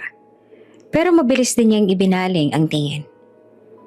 Sir Damian, wala po kayong dapat ipag-alala. Gusto ko lang magtrabaho ng maayos. Huwag niyo na po sanang dagdagan. Trabaho? Napatawa si Damian ng mapait. Lala, hindi ka lang trabaho rito. Nakikita mo bang epekto mo kay Miko? At sa akin? Parang kinurot ang puso ni Lala, pero pilit niyang iniwasan. Sir, please, huwag na nating palakin. Ayoko mabahala si Miko. Ayoko mabahala kayo. Sandaling natahimik si Damian. Huminga siya ng malalim. Pinipigil ang sarili. Fine. Pero makinig ka. Hindi ako papayag na baliwalain mo lang yan. Kahit anong mangyari, aalamin ko ang totoo. Hindi naman nakaimik si Lala. Sa kabila ng pagtanggi niya, ramdam niyang unti-unti nang lumalapit si Damian sa sekreto na matagal niya nang tinatago. Kinagabihan, mahimbing nang natutulog si Miko. Si Lala naman ay nakaupo sa tabi ng bata ng kanyang maliit na kwarto. Hawak ang tuwalya na kanina may bahid ng dugo. Pinipilit niyang kumbinsihin ng sarili na kaya niya pang itago ang lahat. Hindi pa ngayon. Hindi po pwede malaman ni Damian. Ayoko matapos agad ang lahat ng to. Samantala si Damian naman ay nasa veranda. Hawak ang isang baso ng tubig pero hindi makainom. Naisip niya ang eksena kanina. Ang pamumutla ni Lala. Ang takot sa mga mata nito. At sa ilalim ng kanyang kaba, may umuusbong na pakiramdam. Takot na baka mawala sa kanyang babaeng hindi pa niya lubos na inaamin na minamahal niya. Mainit ang hapon sa rest house. Si Lala ay nasa garden. Nagdidilig ng mga halaman habang si Miko naman ay nakaupo sa lilim. Abala sa pagbuo ng Lego house. Tahimik ang paligid. Maliban sa huni ng mga ibon at lagaslas ng tubig mula sa hose. Hindi niya napansin na si Damian ay nasa veranda. Tahimik na pinagmamasdan siya. May kape sa kamay nito, pero halata na hindi kape ang iniisip niya. Mula pa kagabi, hindi mawala sa isip niya ang nosebleed incident at ang matigas na pagtanggi ni Lala na magpatingin. Pero higit pa roon, hindi na rin niya maitago sa sarili ang isang bagay. Hindi na ito simpleng pag-aalala. Iba na. Lala? Tawag ni Damian. Medyo mababa ang boses pero malinaw. Napalingon naman si Lala at bahagyang nagulat. Yes, sir? Lumapit siya. Hawak pa rin ang hose. Agad itong pinatay at inilapag. May sasabihin ako sa'yo. Nakita niya agad ang seryosong ekspresyon sa mukha ng amo. Medyo kinabahan siya. Pero pinilit maging kalmado. Una sa lahat, panimula ni Damian. Gusto kong magpasalamat. Simula nang dumating ka, nag-iba ang bahay na to. Si Miko mas masaya. Ako mas buhay. Napakagatlabi si Lala. Sir, sobra naman po. Ginagawa ko lang ang hindi lang trabaho, Lala. Putol na Damian. Lumapit pa ang isang hakbang. Alam kong nararamdaman mo rin. Hindi ko na kayang itago. Gusto ko na higit pa sa pagiging amo at yayang meron tayo. Nanlaki ang mga mata ni Lala. Parang biglang bumagal ang mundo. Sir, hindi po pwede. Mahina niyang sagot at agad na umiwas ang tingin. Bakit hindi? Halos desperado ang tanong naman ni Damian. Anong mali sa nararamdaman ko? Hindi ba't natural lang na? Trabaho ko lang ang ginagawa ko. Mabilis na putol na Lala. Halatang nanginginig ang boses. Kung wala si Miko, wala rin ako dito. Ayokong magulo ang lahat. Lala, hinawakan ni Damian ang braso niya. Marahan pero matatag. Hindi ako bata para hindi maintindihan ang sarili kong nararamdaman. I like you. Hindi lang bilang kasama sa bahay. Hindi lang bilang yaya ni Miko. Gusto kitang makilala pa. Gusto kitang makasama. Napapikit sa Lala. Pilit na pinipigilan ng luha. Sa puso niya, gusto niyang aminin na totoo rin ang nararamdaman niya. Pero naalala niya ang sakit na tinago niya. Ang takot na balang araw, mawawala siya. Kaya pinilit niyang ngumiti kahit mabigat. Sir, please, huwag na natin ito rito. Hindi ako pwede. Wala kayong alam tungkol sa akin. Saglit namang natigilan si Damian. Kita niya sa mga mata ni Lala ang pag-iwas. Pero ramdam niya rin ang lungkot na hindi maitago. Hindi mo man sabihin, nararamdaman ko. Bababa ang tinig ni Damian. May nararamdaman ka rin. Bakit mo pa itinatanggi? Hindi na nakasagot si Lala. Tumalikod siya at mabilis na kinuha ang hose at kunwari nagpatuloy sa pagdidilig para matakasan ang usapan. Tumitig lang si Damian sa kanya. Mabigat ang dibdib. Sanay siyang makuha lahat ng gusto niya. Sa negosyo. Pero ngayon, sa babaeng ito, hindi niya alam paano lalabanin ang pader na itinayo na to.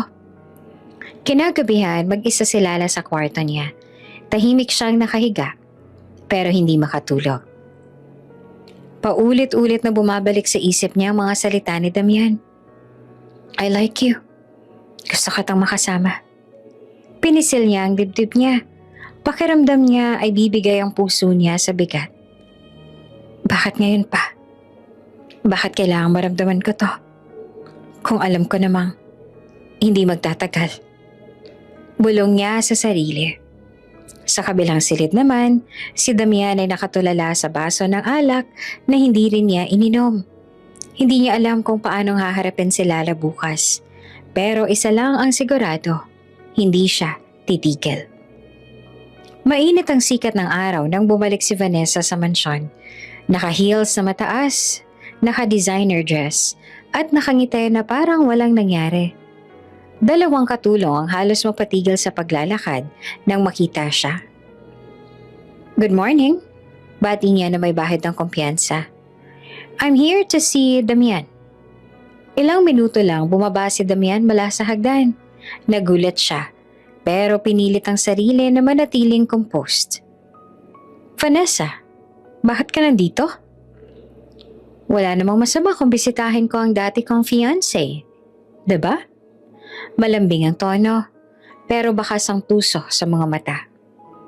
Habang nagkakape sila sa veranda, hindi na nagpaligoy-ligoy pa si Vanessa. Narinig ko na may bago ka raw kasama dito. Yung yaya ni Miko, si Lala. Tama ba? Nagtaas ang kilay si Damian. She's Miko's nanny, yes. And she's been doing a great job. Napangiti naman si Vanessa, pero halata ang panlilibak. Or baka naman ginagamit ka lang niya. Damian, come on. Mga taong galing sa probinsya, madali silang matuksong umangat gamit ang mga taong may kaya. Hindi mo ba naiisip na baka pakitang tao lang yung ginagawa niya kay Miko? Para mas lalo kang mahulog. Tumahimik si Damian. Kahit ayaw niyang aminin, tinamaan siya sa sinabi. Pumasok sa isip niya ang mga sandaling tila may tinatago si Lala. Yung bigla na lang itong umiwas tuwing napapalapit sila. At lalo na noong nosebleed incident. Vanessa, don't. Malamig niyang tugon. Pero bakas ang pagdadalawang isip sa boses niya. Sa mismong oras na yon, nandoon si Lala at si Miko sa hardin. Gumagawa sila ng paper boat para sa maliit na timba ng tubig. Tumawa si Miko. Tuwang-tuwa sa simpleng laro. Bigla naman lumapit si Vanessa na naka-cross arms. Well. Ang saya niyo ah. Hindi mo ba naisip, Damian? Na masyadong convenient na palagi siyang nasa tabi mo. Yung bata nahuhulog sa kanya. Next thing you know, pati ikaw. Napatigil si Lala. Ramdam ang lamig ng boses ni Vanessa. Ma'am, ginagawa ko lang po ang trabaho ko. Wala ho akong ibang intensyon. Trabaho? Please. Napahagikik si Vanessa. Halata naman eh. Kaya ka nandito para makapaghanap ng mas magandang buhay. Damian, open your eyes. Latahimik si Damian. Hindi niya agad alam kung paanong sasagot. Totoo bang ginagamit lang siya ni Lala? Bakit ito laging may tinatagong dahilan? Bakit parang may mga bagay na hindi siya sinasabi? Napansin niyo ni Lala. Parang may sakit sa puso ang makita na nagdadalawang isip ang amo. Hindi siya nagsalita. Ngunit ramdam niyang nasasaktan siya. Biglang humarap si Miko kay Vanessa. Seryoso ang mukha ng bata kahit nanginginig ang boses. Tama na po, Tita Vanessa. Nagulat ang lahat. Tumayo si Miko at humawak sa kamay ni Lala. Hindi manggagamit si Yaya Lala. Siyang nagpapasaya sa akin. Siyang tumutulong sa akin matulog pag may bad dream ako. Siyang gumagawa ng baon ko. Nagbabasa ng story. At nag-aalaga sa akin kahit pagod siya. Mahal ko si Yaya Lala. Nanlaki ang mga mata ni Damian. Ang mga salitang yon ay galing mismo sa anak niya. At walang kasinungalingan sa tono nito. Kung aalis si Yaya, sasama ako. Dagdag pa ni Miko na halos umiiyak. Nawala ng kulay ang mukha ni Vanessa. Hindi niya inaasahan na mismong bata ang magtatanggol kay Lala. Lumapit si Damian, marahang hinaplos ang ulo ng anak. Tumingin siya kay Vanessa na malamig ang mga mata. Enough, Vanessa. Don't you dare question her intentions. Hindi siya katulad ng iniisip mo. Nagpigil ng ngiti si Lala, pero hindi rin niya maitago ang pagkabigla. Kanina lang, ramdam niya nagdadalawang isip si Damian. Pero ngayon, siya mismo ang nagtatanggol. Umiwas si Vanessa, pilit na pinapakita na hindi siya apektado. Fine, kung yan ang paniniwala mo. But remember, Damian, people aren't always who they seem. Tumalikod siya, nagmarcha palabas ng mansyon. Tahimik na napaupo si Damian. Tumingin siya kay Lala, pero agad itong umiwas ng tingin. Salamat, Lala. Mahina niyang sabi. Ngumiti lang si Lala. Pilit na tinatago ang kilig at kaba sa dibdib. Hindi niya alam hanggang kailan niya maitatawa ang lahat ng intriga. Pero isang bagay ang malinaw. May isang batang nakahawak sa kanya ng mahigpit. At isang ama na handang ipaglaban siya kahit paminsan ay nagdadalawang isip. At doon, tuluyan ang nag-ugat ang damdaming matagal na nilang pinipigilan. Gabi sa mansyon, tahimik ang paligid. Tanging tunog ng kuliglig at mahinang ihip ng hangin mula sa hardin ang maririnig. Si Lala galing sa kwarto ni Miko matapos itong patulugin. Bitbit ang kanyang maliit na bag. Doon niya tinatago ang ilang gamit at mga dokumento na kailanman ay hindi niya gustong makita ni Damian. Habang nagmamadali siyang bumaba para magtupi ng labahin, hindi niya napansin na bahagyang bumukas ang bag. Nahulog mula roon ang ilang papel. Manila envelope na may nakasulat, medical records. Nakita ito ng isang katulong at agad na inabot kay Damian na kasalukuyan namang nasa study room. Nagbabasa ng reports. Sir, nadampot ko po ito sa hallway. Kay Ma'am Lala yata? Hindi agad kinuha ni Damian. Pero nang makita ang pangalan ni Lala sa gilid ng dokumento, napaisip siya. Gusto niyang ibalik. Pero tila may nagtutulak sa kanyang buksan iyon. At sa pagbukas niya, gumuho ang lahat. Nabasa niya ang medical terms. Stage 3, malignant, recommended treatment. Pero ang pinakapanagpatigil sa kanya ay ang huling linya. Prognosis, limited life expectancy if untreated. Para siyang nabingi. Hindi makapaniwala si Damian. Hindi totoo to. Bulong niya. Nanginginig ang kamay habang hawak ang papel. Bumalik sa isip niya ang eksena. Ang biglaang pag-nosebleed ni Lala. Ang pagod na hindi niya maipaliwanag. Ang mga pag-iwas tuwing napapansin niya ito. Bigla siyang napahawak sa sentido. Parang gumuho ang mundo niya. Sir Damian? Tawag ni Lala mula sa pinto. May hawak na tray ng tsaa. Nanlaki ang mga mata niya. Nang makita ang mga dokumento sa mesa ay bigla siyang namutla. Bakit hindi mo sinabi sa akin? Matigas pero nanginginig ang boses ni Damian. Tumayo siya. Hawak-hawak pa rin ang papel. Lala, may sakit ka. Malubha. At tinatago mo. Nagpikit si Lala na parang wala nang kawala. Ayoko pong maging pabigat, sir. Trabaho ko lang po dito ang alagaan si Miko. Hindi ang dagdagan ng problema ninyo. Trabaho? Halos pasigaw na ulit ni Damian. Lala, we're not talking about some job. We're talking about your life. Nilapit niya ang sarili. Halos manginig ang katawan. Bakit hindi mo sinabi? Bakit kailangan ko pang makita sa papel? Do you have any idea kung gaano kahirap sa akin to? Na baka isang araw, mawala ka na lang? Natigilan si Lala. Ang boses si Damian ay puno ng sakit at takot. Hindi ito ang malamig at istriktong amo na kilala niya. Ito ay isang lalaking durog ang puso. Damian, mahinang wika ni Lala, nangingilid ang luha. Ayoko pong madamay kayo. Ayoko pong maging dahilan ng pagdurusa ninyo. Pero lumapit si Damian. Hinawakan ang magkabilang balikat niya. Too late. Damay na ako. Dahil mahal kita, Lala. Nanlaki ang mga mata ni Lala. Parang tumigil ang mundo niya. Sir. Yes, mahal kita. Diretsong sabi ni Damian. Basag ang boses. At mas lalo ako natatakot kasi baka huli na ang lahat. Lala, bakit hindi mo ako pinapasok sa mundo mo? Bakit mo tinatago na may sakit ka? Alam mo ba kung gaano kasakit isipin na ngayon ko lang nare-realize na ikaw pala ang taong hindi ko kayang mawala? Tumulo ang luha ni Lala. Damian, hindi dapat.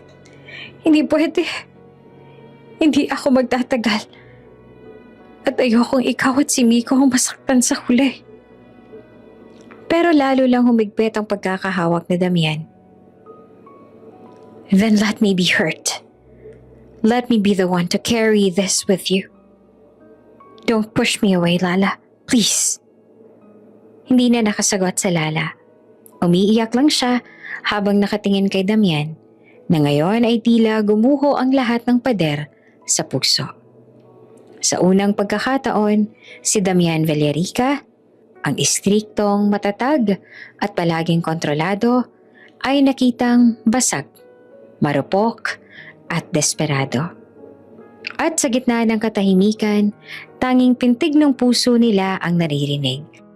Nakausap na ni Damian ng ilang doktor. Kahit madaling araw, naghahanap siya ng mga espesyalista.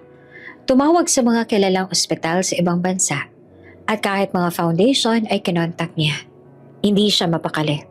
Dahil para sa kanya, walang imposible kung pera at koneksyon ang puhunan. Pagbalik niya sa mansyon, nadatnan niyang si Lala ay nakaupo sa veranda. Nakatingin sa mga bituin. Mahina ang ilaw ng lampshade at ang hangin ay malamig.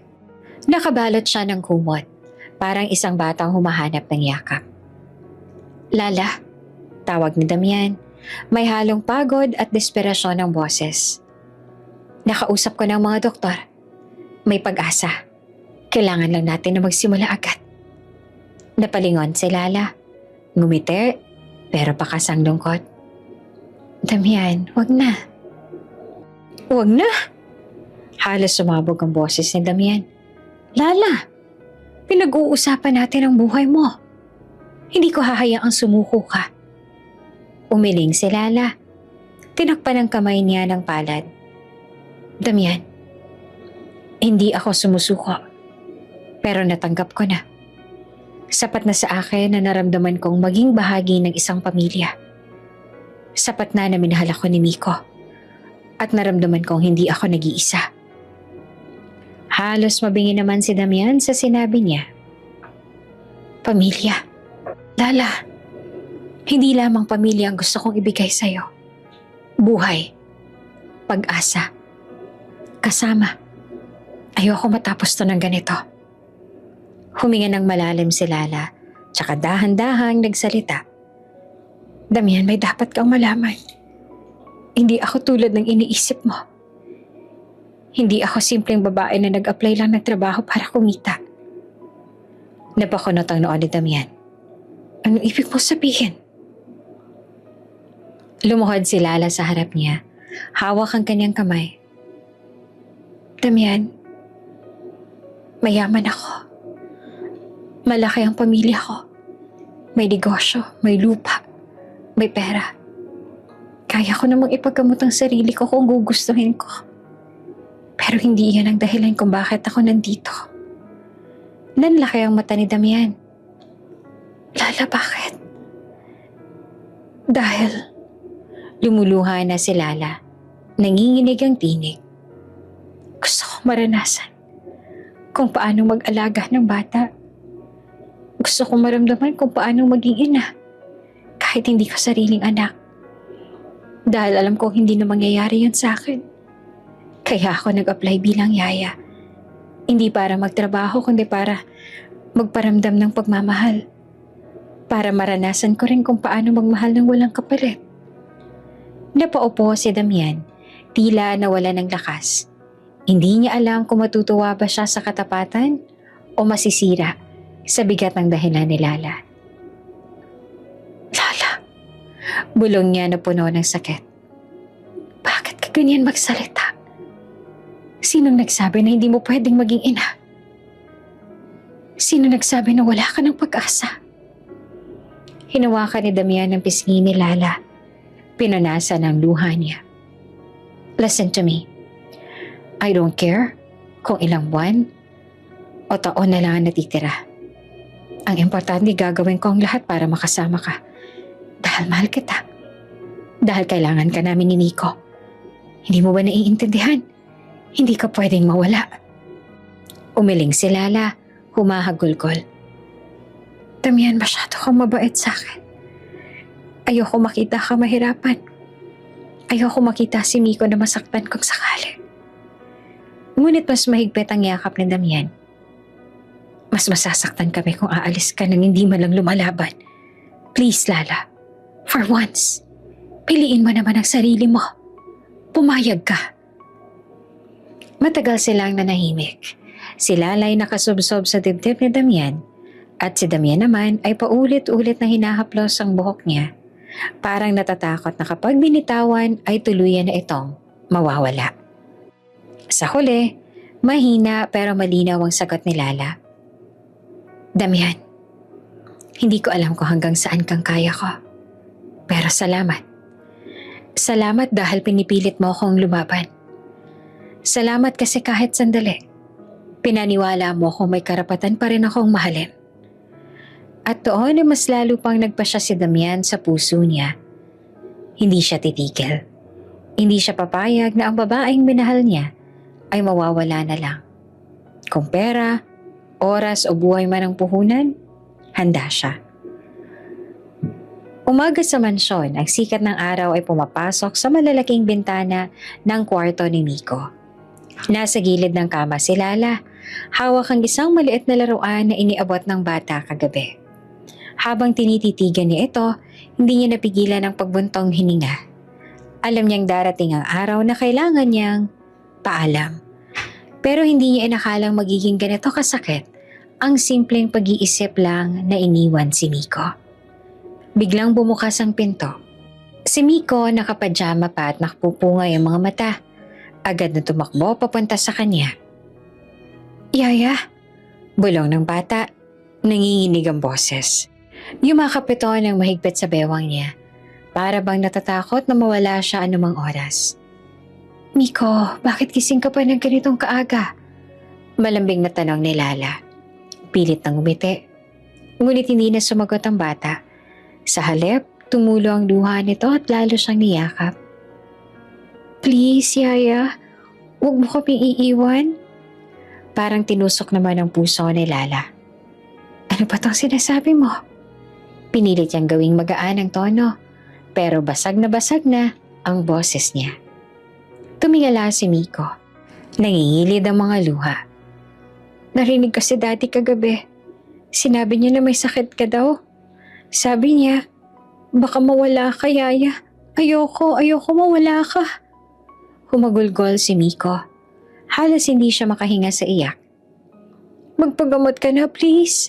Para lagi tayong magkasama. Para lagi tayong maglalaro. Magsasayaw sa ulan. At magkukwento bago matulog. Ayoko na ng lungkot. Ayoko na maiwan ulit. Sa bawat salita ng bata, lalo lang nadurog si Lala. Nakita niya sa mga mata ni Nico ang parehong takot na matagal na nitong pinapasan. Takot na maiwan. Takot na mawalan ulit ng minamahal. Niyakap niya ng mahigpit si Nico. Hinagod ang likod. Shh! Tahan na anak. Nandito si Yaya. Pero kahit anong lambing, hindi mapawi ang luha ng bata. Sa pintuan, nakatayo naman si Damian. Hindi ito nagsasalita. Pinanonood lang ang tagpong naglalaro sa harap niya. Kita sa kanyang mukha ang sakit at pag-asa. Umaasang, baka sa pamamagitan ni Nico, mabuksan ang puso ni Lala na lumaban. Lumapit siya, marahang hinawakan ng balikat ni Lala. Lala, pakinggan mo siya. Hindi lang ako nangungulit sa'yo. Hindi lang ako umaasa. Ang anak ko, ang anak natin sa puso, siya mismo humihiling.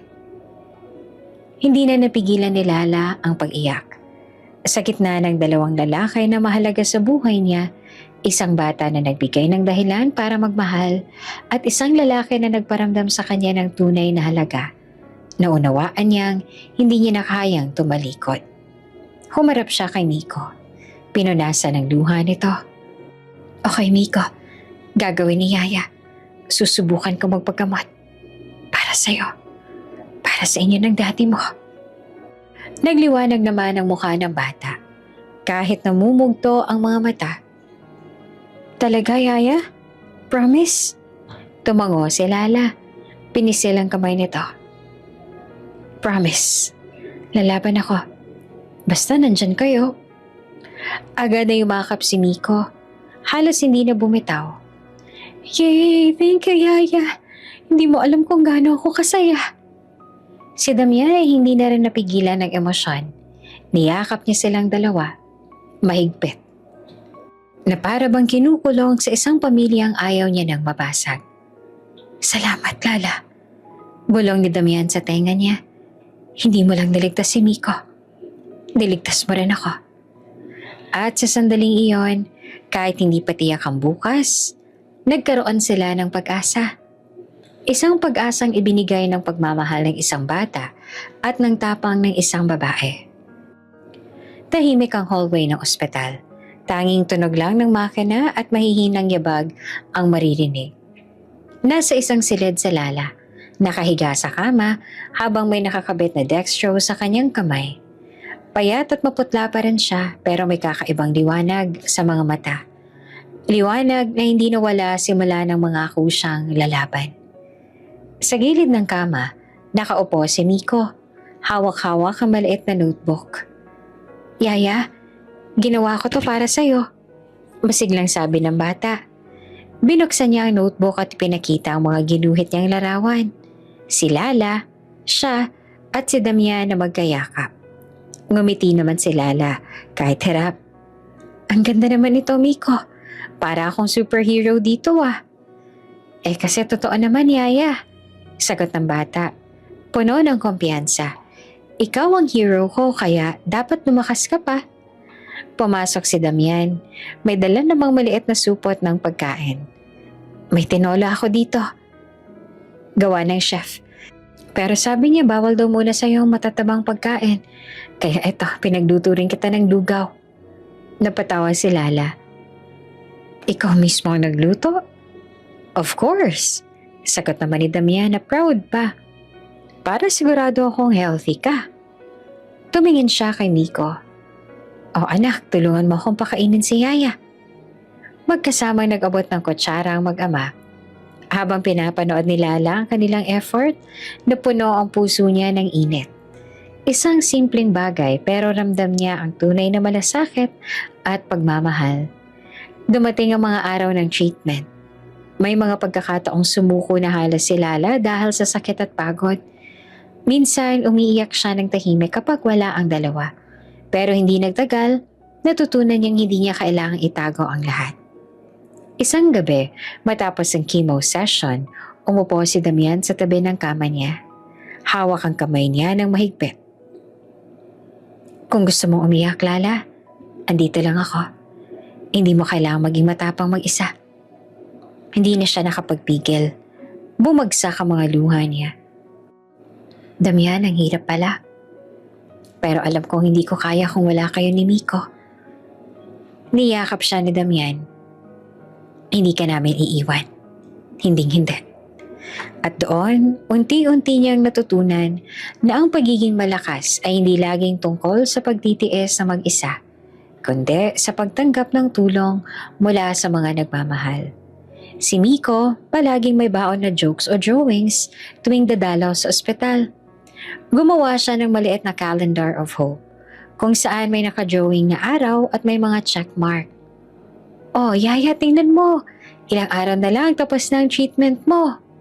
Tuwang-tuwa pa si Lala sa effort ng bata. Kahit mahina, hinaplos niya ang ulo nito. Salamat, Miko. Hindi mo alam kung gaano kalakas ang binibigay mong energy sa akin. Ilang beses nagdala rin si Damian ng gitara. Sa gabi, habang tulog si Miko sa sofa ng kwarto, kinantahan niya si Lala ng mga lumang love songs. Para makalimutan mo muna ang sakit. Bulong niya. Napangiti naman si Lala. Baka mahulog na lalo ako sa'yo kapag lagi kang ganyan. Saglit na bang natahimik si Damian, pero tiningnan niya ito ng diretsyo. Wala namang masama kung mahulog ka. Sasaluhin naman kita. Makalipas ang ilang buwan, kapansin-pansin ang pagbabago kay Lala. Mas nagkaroon siya ng kulay. Mas nakakatayo na siya na mag-isa. At unti-unti na rin bumabalik ang kanyang sigla. Isang umaga, pumasok si Damian at Miko. Parehong may hawak na bulaklak. Nakatayo si Lala sa gilid ng kama. Nakangiti. Good morning. Masiglang bati niya. Nanlaki ang mata ni Miko. Yaya, nakakatayo ka na? Tumakbo siya at yumakap. Halos hindi makapaniwala. Sabi ko na nga be, gagaling ka. Si Damian naman hindi na napigilang ngumiti ng maluwag. Lala, you don't know how proud I am of you. You're stronger than anyone I know. Dumating ang araw ng huling check-up. Lumabas ang doktor dala ang resulta. Maganda ang naging tugon ng katawan mo sa treatment, Lala. Malaki ang chance sa tuluyan kang gumaling. Para silang sabay-sabay na huminga ng maluwag, niyakap agad ni Miko si Lala sabay sigaw. Yay! Yaya, panalo ka! Winner ka sa laban na to. Napaluhan naman si Lala. Hindi dahil sa sakit, kundi dahil sa sobrang saya. Tumingin siya kay Damian at Miko. Alam kong hindi lang gamot ang nagligtas sa akin. Kayo ang milagro ko. At sa gitna ng ospital, nagyakap silang tatlo. Hindi man perpekto ang bukas. Malinaw naman na may bagong pag-asa na minsan ang pinakamalaking tagumpay ay bunga ng pagmamahal. Mainit ang sinag ng araw sa umagang iyon. Ngunit banayad naman ang hangin na dumadampi sa mukha ng mga bisita. Sa gitna ng isang napakagandang hardin na puno ng bulaklak, naroon ang altar na pinalamutian ng puting rosas at mga fairy lights. Para bang isang eksena sa pelikula. Simple, pero elegante. Nasa gilid si Damian, nakasuot ng itim na tuxedo. Halatang kinakabahan ngunit hindi maitatago ang ngiti. Hindi ko akalaing darating ang araw na to. Mahina niyang bulong sa sarili. Kasunod ng tugtog ng violin, dumating si Lala. Nakasuot ng puting gown na simple ngunit bagay sa kanya. Walang sobrang komplikadong disenyo, pero sapat para mas lalong lumabas ang kanyang ganda. Sa bawat takbang niya papalapit, parang humihinto ang oras kay Damian. Si Miko na siyang ring bearer, masayang sumisigaw habang naglalakad sa unahan. Here comes Yaya Lala! Tumawa mga bisita at pati si Lala ay napailing na lang at natatawa na rin. Nang magsimula ang seremonya, hindi mapigilan ni Damian na mapatitig kay Lala. Sa dami ng pinagdaanan natin, Lala, isang bagay lang malinaw. Mahal kita at hindi ko hahayaang muli kang maramdaman na mag-isa ka. Ako ang magiging sandalan mo habang buhay. Namala si Lala, nangingilid ang luha. Damian, dumating ako sa buhay ninyo bilang simpleng yaya. Ang gusto ko lang naman noon ay maranasan kung paano magmahal at mag-alaga. Pero binigyan niyo ako ng higit pa. Pinagyan niyo ako ng isang pamilya. At ngayon, ikaw ang tahanan ko. Ikaw at si Miko. Nagpalakpakan ng mga tao at ilang sandali lang ay idineklara na ng pare. I now pronounce you husband and wife. Naglapat ang kanilang mga labi. Isang halik na puno ng pangako. At sa parehong oras ay sumigaw si Miko. Yay! May mommy na ako! Pagkatapos ng kasal, nagkaroon ng maliit na salo-salo sa mismong hardin. Habang abala ang mga bisita, biglang bumuhos ang ulan. Sa halip na magtakbuhan papalayo, tumawa si Miko at nagsimulang sumayaw sa gitna ng damuhan. Daddy, Mommy, hali kayo! Masiglang sigaw ng bata. Nagkatinginan naman sina Damian at Lala. Handa ka na bang mabasa? Biro pa ni Damian. Basta kasama kayo. Kahit araw-araw pa. Sagot ni Lala. Sabay silang tumakbo papunta kay Miko. At tatlo silang sumayaw sa ulan. Walang pakialam kung basa ang mga damit. Basta't buo ang saya. Ang halakak ni Lala ay umaalingaw-ngaw. Pinagsama ng tawa ni Miko at ng malalim na halakak ni Damian. Habang umiikot sila sa ulan, ramdam ni Lala ang init ng yakap ng kanyang bagong pamilya. Wala nang bigat ng nakaraan. Wala na ang takot ng sakit. Ang natira na lang ay pag-asa at pagmamahal. Mommy, promise mo ha, lagi tayong ganito. Bulong ni Miko habang nakayakap sa kanya. Hinaplos ni Lala ang buhok ng bata. Oo naman anak, lagi tayong ganito. Hindi na mawawala ang pamilya mo. Tumingin siya kay Damian na agad namang kumintat at hinawakan ang kamay niya. Simula ngayon, ikaw na ang kasama ko sa lahat ng laban at lahat ng tagumpay. At sa ilalim ng ulan, natapos ang kanilang kasal sa isang eksenang puno ng halakhakan at halik.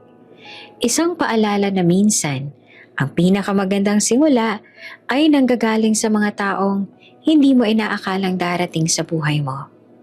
Mula sa pagiging yaya, naging asawa siya ng bilyonaryo.